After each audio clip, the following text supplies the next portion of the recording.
Bom dia, pessoal! O vídeo de hoje vai ser sobre uma raça um tanto diferente aí. Talvez você nunca tenha ouvido falar sobre essa raça, tá? Talvez sim, talvez não, mas o nosso bate-papo de hoje vai ser sobre essa raça, que é o Havawart, tá? Que é uma raça de grande a médio porte. São cães aí realmente grandes. No geral, eles têm um tamanho aí entre 63 a 73 centímetros, os machos, e as fêmeas são um pouquinho menores, de 58 a 65 centímetros. Tá?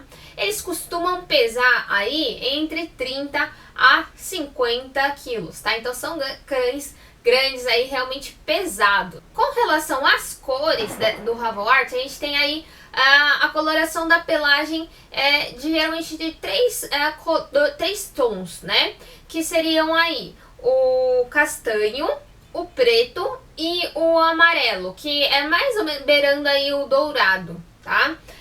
Uma das coisas que a gente tem que diferenciar, assim, os cães dessa raça com pelagem amarelado, eles lembram muito mesmo o Golden, tá? Então a gente não deve confundir. O Golden Retriever é uma outra raça, mas no tom amarelado, o Havawart, ele se assemelha muito no aspecto físico com esse Golden, tá? Mas são duas raças diferentes, tá? O Havawart, ele tem essa pelagem um pouco mais longa e geralmente ondulada também. Eles são cães que vivem aí em média de 10 a 14 anos. São cães que eles são alertas, são cães fiéis, tá? São cães extremamente inteligentes também, tá? E eles adoram aí uma diversão, são cães amáveis, realmente, geralmente muito dóceis, né? Às vezes eles podem ser um tanto quanto teimosos, né? Eles têm no geral, eles têm um bom comportamento. De modo geral, assim, eles costumam ser cães protetores, né? Então eram cães que eles eram utilizados para ser guardiões, né? Tanto de gado, por exemplo, quanto de propriedades dos lares, né? Das casas, né? Então, são cães que é interessante a gente, desde novo, começar a trabalhar a socialização, tá? Porque eles têm um pouco desse instinto de proteção, tá? De proteger o seu dono. Então é interessante para eles acostumarem desde novinho a estar socializando com outros cães, com outras pessoas, para eles estarem realmente aí acostumando, porque senão às vezes esses cães eles podem estranhar um pouco ou ser mais reservado com relação a outras pessoas, tá bom? Então desde novinho já tá trabalhando essa questão. E como todo cão, é importante aí impor limites, né? Senão você vai ter um cão aí super teimoso, né? Fazendo aquilo que quer. Então, desde novo, é interessante você começar a impor aí alguns limites pro seu Havawart. Um Havawart ou Havawart, né? Ele gosta de um trabalho a cumprir. Então, eles são cães que eles se dão muito bem com alguns tipos de trabalho, né? Como, por exemplo, questão de busca e resgate, tá? Eles são cães que se dão muito bem quando eles têm digamos, uma missão aí a cumprir, né? Então, questão de busca, atividades com terapia, teste de obediência, agility, flyball. Então, treinamentos de serviço no geral, assim, eles se dão muito bem. Essa raça é uma raça que precisa aí geralmente de uma atenção, né? Então não é muito indicado talvez para pessoas que não tem nada, quase não tem tempo, né? Ou pessoas aí que às vezes primeira vez que tem um cão, não sabe talvez lidar tão bem, talvez não seja tão indicado assim, tá? Mas são cães que geralmente aí precisam aí de cuidados, né, de atenção, um pouco mais de atenção, e tá realizando atividades, né, porque eles são cães com energia. E são cães que são companheiros fiéis aí, né, eles geralmente aí adotam uma pessoa aí realmente que eles vão realmente ser os companheiros fiéis, né, dessa pessoa. Que ele desenvolve como se fosse um forte vínculo ali de matilha, né, e ele faz parte, começa a fazer parte dessa... ele é muito integrado à família, né? Adora passar esse tempo com a família, que tá com tanto questão de filhos, crianças, né, quanto adulto, né? Mas ele adora esse tempo, despender esse tempo, né? Pra ele, digamos assim, é muito importante isso. E qual a origem dessa raça, né? Então, essa é pelo nome, né, a gente imagina, né, Havard, tem uma origem alemã, tá? É uma das raças mais tradicionais do país. O Havard é uma raça alemã muito antiga de cães de trabalho, tá? Então, como eu falei, lá, época de guardião mesmo. A origem do nome dele vem da questão do alemão. Então, uma... Hava, que é Hof, significa quintal, fazenda. E agora eu não vou saber falar essa palavra, não sei se a pronúncia tá certa, né? Que é water, não, enfim, que seria aí vigia, tá? Então essa raça sempre foi usada aí para atividades nas fazendas, principalmente aí como vigia nas propriedades aí alemãs. Então o nome dele tem essa origem também da época medieval já. Esse cão, ele é uma das raças mais antigas e eles vêm lá da época medieval já, então já tem indícios, documentos aí, né, falando, alguns textos históricos, né, na verdade, falando sobre essa raça da época medieval. E existe uma lenda lá do século XIII que fala sobre esses cães, que o filho de um nobre alemão, ele teria sido atacado pelos eslavos. E o cão aí realmente foi o herói dele, pegou o menino e levou ele até um local seguro, que seria um castelo, né? E aí tem esse registro desse cão sendo aí como um verdadeiro herói. E mais tarde essa criança aí se tornaria o Eck von Helfmann, que seria um grande nome do direito alemão, tá? E aí mais tarde ele faz algumas obras com uma menção honrosa aí a essa raça de cão. Com relação à questão de exercícios, eles se tratam de cães ativos, aí realmente cães com energia, como eu falei. Então é importante que ele se exercite com regularidade. Dessa maneira, é necessário um espaço aí adequado para estar fazendo qualquer tipo de atividade com essa raça, né? Tanto correr e brincar à vontade. Eles não são boas alternativas para pessoas que moram em apartamentos, tá? Porque são cães que eles vivem muito melhor e eles têm muito mais energia para gastar em locais abertos, tá? Diferente de algumas raças que têm um porte grande e médio, mas que se dão bem em apartamentos. Essa raça, o Havard, ele não seria uma boa opção para lugares pequenos, tá? Então é interessante mesmo ter essa raça em locais grandes, que eles costumam aí ter uma abertura, um lugar para brincar, um lugar para correr, né? Então, para eles é preferível um quintal cercado, com exercícios, caminhadas, passeios no parque, que eles podem aí, mesmo que às vezes você não esteja junto, eles podem ali fazer alguns exercícios durante o dia também. E eles precisam aí realmente gastar essa energia que eu falei, então pelo menos uma caminhada de 1 hora ou caminhadas curtas também com alguma frequência, né? Então pelo menos umas 2, 3 caminhadas de 15, 20 minutos também é suficiente. Então, se você está pensando em ter ter algum cão dessa raça, é interessante aí já pensar no questão do gasto de energia que vocês vão precisar aí ter com eles, né? Então sair para passear pelo menos 1 horinha. Então são cães aí que precisam de atividades ou colocar eles em atividades aí diárias. E é interessante colocar ele também fazer atividades ou colocar ele em atividades que reforcem a questão de obediência, tá? Pra você disciplinar melhor esse cão que eu falei, que às vezes se você deixar ele a Deus dará, ele vai aí, qualquer cão, né, mas enfim, ele vai ter um comportamento aí mais teimoso, né, mais dono de si mesmo. Então você tem que ter muito essa questão de obediência com essa raça, até porque mesmo você trabalhando muito bem isso, eles vão ser assim, companheiros realmente fiéis ali, te acompanhar pra tudo, tá? Então, isso é importante também. Então, como eu falei, eles têm esse instinto de ser guardião, ele meio que foi selecionado para isso. Então, em contrapartida, para você não deixar isso muito exacerbado, né? Deixar isso muito, esse instinto que ele tem de proteção muito, digamos, não muito alto, né?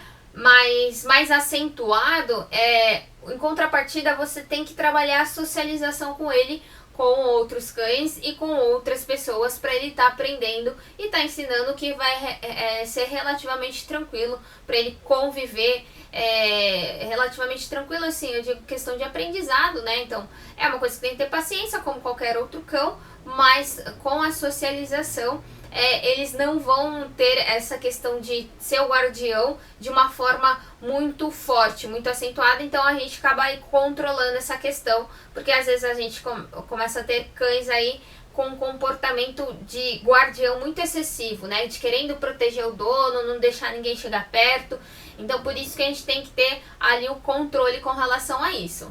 E aí ele vai entender que cada situação deve ser abordada de uma forma diferente. Então é importante ter o seu cão tomando ali as decisões corretas, digamos assim. Com relação aos cuidados com o Havort, uma das coisas, questão de pelagem. Como ele não tem muita questão de subpelo, ele não precisa ir de tanta demanda, tantos cuidados. Escovação não precisa ser aí diariamente, pode ser ocasional, né, uma vez por semana, ou às vezes, em alguns casos, até espaçar um pouquinho mais, então não precisa ser realmente diária. Mas banho é importante para manter a limpeza, no caso, né, mas não tem necessidade de banhos com frequência, com uma frequência grande. Eles são cães que têm um crescimento da pelagem um tanto quanto rápida, então sempre é importante estar parando, né? Então vocês podem deixar mais comprida, a pelagem mais comprida, mas é sempre importante estar parando. Questão de aparar as unhas também, manter limpeza das orelhas é importante também. Então cuidado de higiene básico aí que a gente manteria. A única questão aí, uma escovação, pelo menos 1-2 vezes por semana, aí para estar tendo os cuidados com a pelagem. O Havort, ele foi uma raça que foi muito, digamos, muito bem selecionada ali. Com relação a questões de doença hereditária, né, ele não apresenta uma frequência tão grande com relação a uma doença específica de forma hereditária. Existem algumas doenças, obviamente, que aí qualquer raça está predisposta, né? Mas a gente vai conversar aí sobre algumas das principais acometimentos aí que essa raça tem com relação às doenças, tá? O Havort, ele tem, é comum uma questão de displasia do quadril, né? Pelo fato de ser um animal de médio, grande porte. Mas, mesmo assim, as taxas de displasias dessa raça são consideradas muito baixas com relação a outros cães, né? É uma taxa aí em torno de 5%, então assim, é uma taxa, na verdade, excelente, pensando em cães de médio grande porte, tá? Então, realmente teve aí uma seleção, uma reprodução bem seletiva aí, que foi selecionando, tentando evitar aí ao máximo essa condição, mas mesmo assim pode acontecer aí em alguns animais. Digamos aí, mesmo apesar da linhagem ser uma boa linhagem, né, é uma condição que pode acontecer e pode causar sinais como dificuldade de locomoção com as patas traseiras, dificuldade de andar, de levantar com as patas de trás, né, dificuldade de subir escadas, de fazer alguns exercícios, né, principalmente com as patas traseiras, que é onde é acometido ali a região do quadril, né? Então é uma doença que acomete a região do quadril e começa a causar um processo com a idade, a tendência é evoluir essa alteração, vai começando a causar uma degeneração dessa articulação do quadril. Coisas que podem ser feitas em casas para limitar o avanço, né? Ou limitar os riscos, né? Então, a questão da displasia coxofemoral existem alguns fatores aí de riscos que podem agravar a situação, como questão de sobrepeso, então é interessante manter um peso adequado para o seu Havre, questão de crescimento, então crescimento muito rápido, então o adequado é ter uma taxa de crescimento adequada, então por isso que é importante dar rações específicas para o porte do animal, para não ter um crescimento muito rápido, ter uma questão de sobrecarga da articulação, tá? Então rações específicas para o porte do animal. Questão de pisos, né? Então, tipo de piso, pisos lisos, não é muito interessante, né? Porque eles acabam escorregando, acaba dando uma sobrecarga maior ali nas articulações. Então, pisos acolchoados, almofadados, piso rústico, seria aí a melhor opção. Uma outra coisa muito comum também nessa raça são cães que tem muita tendência aí a torção gástrica, né? O pessoal conhece como torção gástrica, que é realmente virar ali o estômago junto com o baço, geralmente está associada aí a torção do estômago e o baço junto ali no meio, tá bom? Raças de peito profundo, né? Eles são muito propensas a ter essa condição, que na verdade é uma condição de emergência, né? Que é uma situação que tem que agir o quanto antes, é uma situação aí cirúrgica, né? E que o quanto antes agir, melhora a chance dos animais, né? Então, às vezes, em questões de horas, os animais podem estar expostos aí a uma condição de risco de vida, tá? Então, o que acontece? Eles têm uma torção entre o estômago e ali o baço, causa um inchaço, começa a causar um aumento de volume na região do abdômen, da barriga, o animal começa a sentir muita dor, desconforto, a dificuldade, começa a apresentar às vezes dificuldade respiratória, tá? Fica realmente costuma ficar, né? Bem inchada a região ali do estômago, tá? Porque houve uma torção, começa a acumular gás ali, né? E aí o que acontece? O suprimento sanguíneo que chega ali na região, ela fica comprometida, tá? Então vai ter várias desordens aí metabólicas, questão de eletrólitos, o animal pode começar a apresentar dificuldade respiratória, então é uma situação aí de emergência que realmente o quanto antes vocês perceberem e estarem levando para o veterinário, maior chance ele vai ter. Sinais que vocês podem notar em casa o animal ficar muito inquieto, então incomodado, toda hora se mexendo, com dor, né? Às vezes uma dor principalmente na região do abdômen, tá? Náusea, ou ficar nauseado, ou com ânsia, né? Ou mesmo vomitando. Pode-se ficar com o abdômen abaulado, né? O abdômen distendido, né? Com aumento de volume na barriga.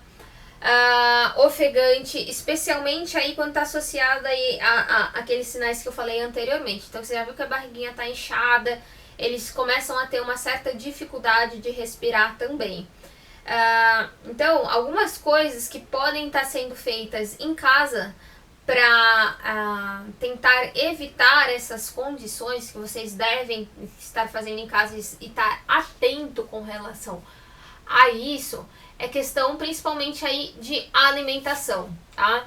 Então, a alimentação para esses cães, você não deve dar uma quantidade muito grande de alimento de uma vez. Então, é uma coisa que você tem que estar realmente controlando em casa, prestando muita atenção.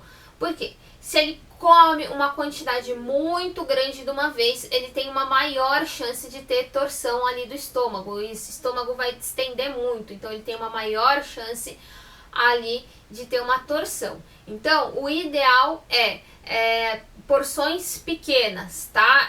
Ou divididas, na verdade, pelo dia. Em vez de dar uma vez no dia, você dá 2, 3 vezes no dia, tá? Pelo menos aí 2 a 3 vezes no dia, no mínimo, tá? Para não dar uma quantidade grande de uma vez.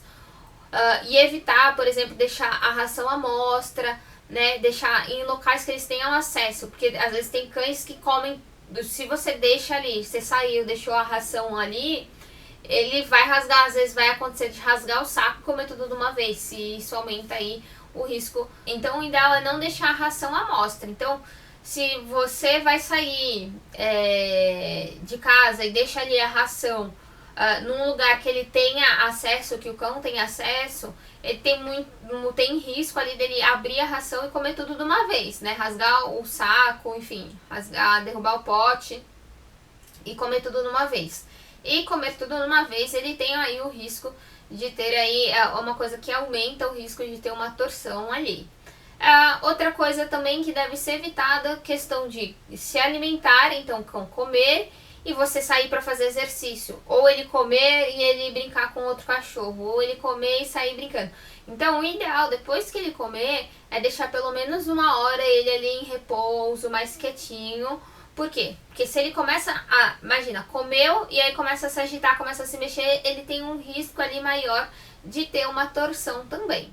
Então existem aí algumas dicas que são interessantes aí, talvez. Se seu cão é um cão que come muito rápido, existem algumas tigelas aí que a gente compra em pet shop, em tudo, que faz com que ele coma mais devagar. Que é como se tivessem aí uns obstáculos, né, no meio. Tem umas tigelinhas que elas são redondinhas e que é como se fosse, parece um brinquedo mesmo, parece um labirintinho assim, né?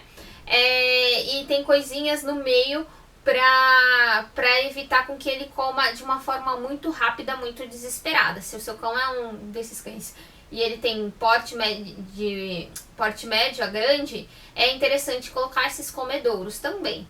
Uma outra coisa interessante, talvez, é elevar um pouquinho o comedouro, não deixar muito alto, tá? Só elevar um pouquinho. Outra coisa, se o cão já tem histórico familiar de torção gástrica da família, né, mesmo, é interessante tomar cuidado com relação a isso, que aumenta aí as chances dele ter também, tá? Outra coisa também é deixar ele descansar depois que ele comeu, então deixar ele mais quieto, pelo menos uma hora depois, não fazer atividade física com ele, não deixar ele brincar lá com seu outro filhote, com seu outro cão, não levar, comeu, vou dar comida pra ele, depois ele vai lá passear, vou dar comida pra ele, depois ele vai lá no daycare, ele vai passear, ou ele vai comer e vai pra creche depois, não, tá?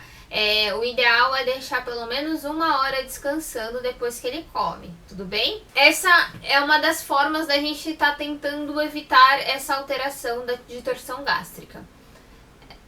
Outra doença comum nesses cães são o hipotireoidismo, que é uma doença hormonal que causa aí diminuição dos hormônios produzidos pela tireoide, tá?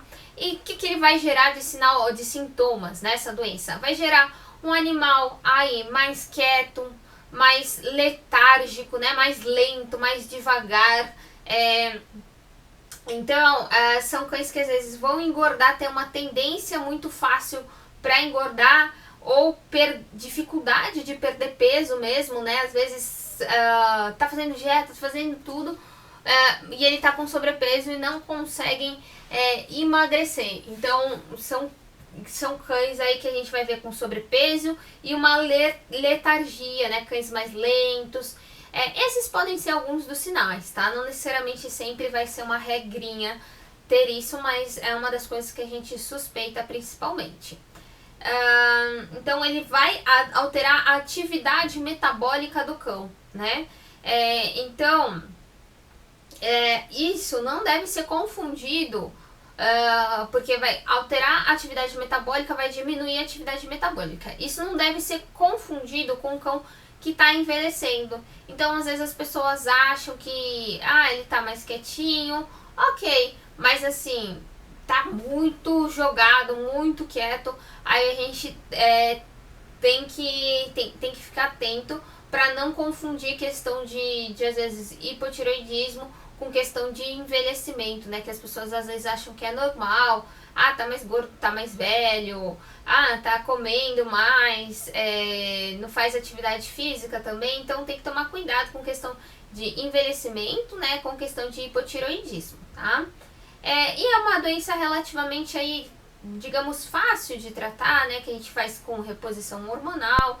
Então, geralmente está associada à destruição ali das células dessa glândula da tireoide. E aí, geralmente, a gente precisa estar repondo esse hormônio que está com falta, né? Que está com deficiência. Mas, se você notar perda de peso, ou ganho de peso, letargia, então o animal fica mais letárgico, aquela coisa bem mais devagar. Questão de problema de pele também é comum. Às vezes, muita queda dos pelos, pelagens secas, ficarem com umas áreas sem pelo até, né, com umas áreas de falha de pelo mesmo.